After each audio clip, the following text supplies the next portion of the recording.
Hey guys, this is a time lapse of our trip back from Canada, Toronto, and we started roughly at around 10:07 p.m. We decided to try to do a red eye back home because we didn't want to waste a whole day driving home. As you can see, the first stop is Buffalo, which is about 107 miles away, and it says it needs 2 hours and 8 minutes to get there, and we should have about 34% left. These are the couple of superchargers that we need to stop at in order to get home. And going to Buffalo, we should have about 34% left. If you had watched my previous video of us going to Canada, you would have seen that on a full charge, I had a problem making it to my first supercharger stop, which was supposed to be Binghamton. And with 245 miles of range starting at Smashburger, I wasn't able to make a 160-mile trip. That is basically a 35% reduction in range, which shocked me, to say the least. When I went back to take a look at my order that I placed, and during that time, which was January 2016, it said nothing about reduction of range when you choose the 22-inch wheels, as you can see here on the screenshot. What I find equally puzzling is that when I went back and took a look at a lot of the other people who posted their configuration, even Bayon, he was the last one that posted it somewhere in end of April 2016, and his configurator didn't have any mention of the reduction in range when choosing the 22-inch tires either. And what I really find strange now is that when you go to the current configuration page that you see here, the P100D now comes not with performance tires, but with all-season tires. And you can clearly see that they put the 10 to 15% reduction in range there now. I guess maybe too many Model X owners were complaining about reduction in range, that they had to put something there. But I take issue with the fact that Tesla did not inform their customers that there was such a huge reduction in range by going with the 22-inch wheels. I find that this is unfair practice on their part, and I hope they'll rectify it with my situation. For the drive to the Buffalo supercharger, I tried to use autopilot whenever I could, and when there wasn't any rain, I would enable it and I would try to follow the car in front of us.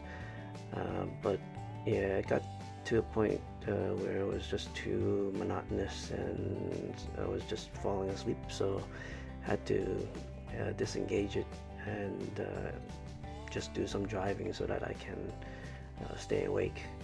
But for the most part, it performed pretty well. There was only one incident, I think, or two, where it veered off to the left for no reason into a medium. Luckily, I was alert while that issue happened, and I was quickly able to take control before something bad could have happened. This guy at the customs or border crossing was a total prick.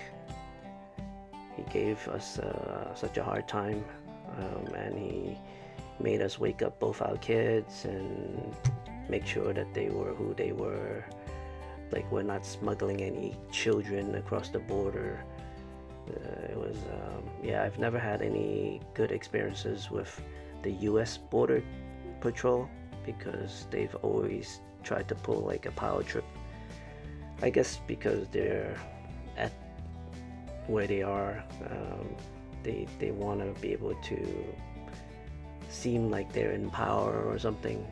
I don't know, these guys are real assholes. Like I said, I've never come across a nice one.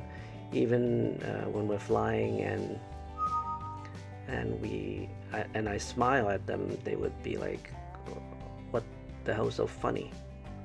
I really hate these guys. We are coming to the Buffalo Supercharger. We arrived 1 minute earlier with an average speed of 48.7 miles per hour. The original projection was that we would arrive at Buffalo with 34% energy left, but it turns out that we arrived with only 26%, which is 8% difference over the 108 miles traveled. Something doesn't make sense when I look at the numbers. Started with 214 miles, which is 77 kilowatts. Ended up with 65 miles, which is 23 kilowatts, which means we used 53.64 kilowatt hours for the 108 miles traveled. Where does Tesla get the 46.7 kilowatt hours on the trip meter? I get 497 watt hours per mile, not the 431 watt hours per mile displayed on the trip meter. Something just doesn't make any sense. So whoever's watching this, if you have any ideas, please leave a comment below what you might think is the discrepancy. It just seems a little odd, and from what I'm experiencing with the reduced range, it seems to make more sense with my numbers than Tesla's numbers. Let me pause the video here so that I can take a chance to revisit this off the highway supercharging option. So as you can see, this is in some sort of a strip mall next to some bank, but there's nobody around, and it was just me, my wife, and my 2 kids sleeping in the car. And my wife didn't sleep a wink because she was just looking around, seeing if there was any suspicious activity. A lot of times she kept on saying that there was a car over there, car over here, and they seem pretty suspicious to us as we came from the city. So our radar is always on the lookout for suspicious activity. So yeah, traveling at night, these superchargers are not very convenient at all. After about 29 minutes of charging, this message comes up, which is not to be believed. Do not believe that message, because if I were not to have charged for another few minutes, I would not have made it to the next supercharger. The next supercharger is at Syracuse, and it's 135 miles away. I'm still worried with even the 12% buffer. And we're off to the next supercharger.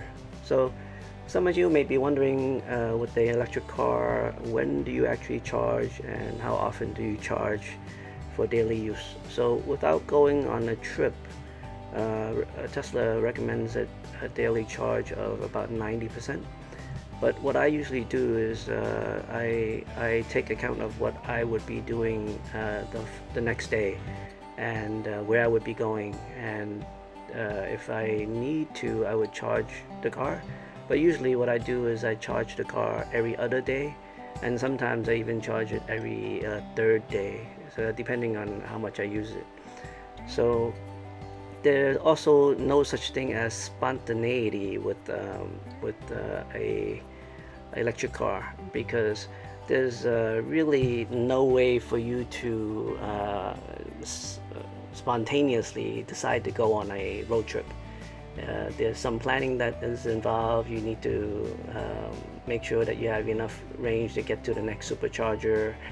If you don't live like within, let's say, 60 miles of a supercharger, don't even think about going on a trip. So that's one of the downsides of owning a electric car. But I think as time goes on and Tesla builds out more superchargers, then you can be a little bit more spontaneous. But again, there's still the time it takes for you to charge at each supercharger. So plan ahead. There's going to be pit stops more often than you would like compared to a internal combustion car or regular car. you're gonna have to stop a lot more often. So for this trip coming back, I did it once with no stops at all, and that was kind of amazing, I guess. Not having to stop for 10 hours of driving. I drove all the way from Canada all the way back here with one full tank of gas. Today there's absolutely no way you could do that with a electric car, because there's no electric car that can give you 400 and well, close to 500 miles of range. So it's absolutely impossible for you to do it now or in the next probably 5 years.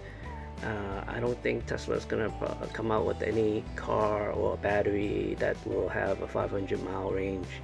But how often do you go on trips that you're gonna drive for about 10 hours without stopping anyway?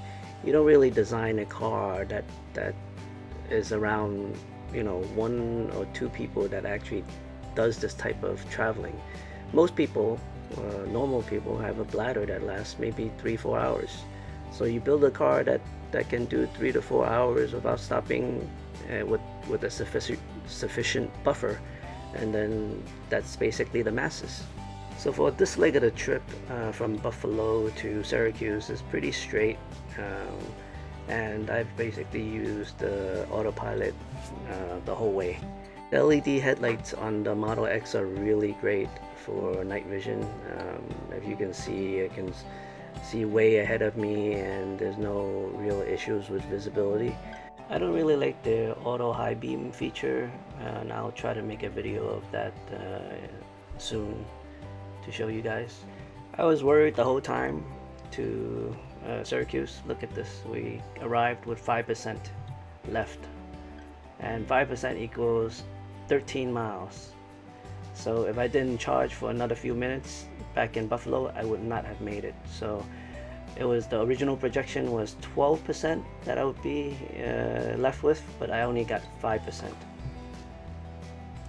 We also made good time because the original prediction was that we would arrive at 2:58 a.m., but we actually arrived 11 minutes earlier with the average speed of 72.7 miles per hour. Here we are waiting at another desolate supercharger at night. It's like crickets. There's nobody here. There's no food, there's no place to go pee. We ended up charging here for 26 minutes, which is 6 minutes longer than the original projection.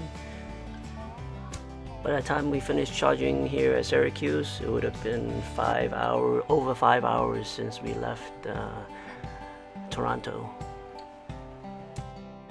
I tried to take a power nap, but my wife wasn't able to sleep because she's looking around, seeing if there's any suspicious activity around us. Any cars that may be suspicious, any vans or whatever that may be pulling up. So yeah, it's very unnerving. We are done charging, and the next stop is Binghamton at 74 miles away, and we have a nice buffer of about 13% projected. This is end of part 1. Please join me for part 2, the conclusion. Please like and subscribe. Thanks.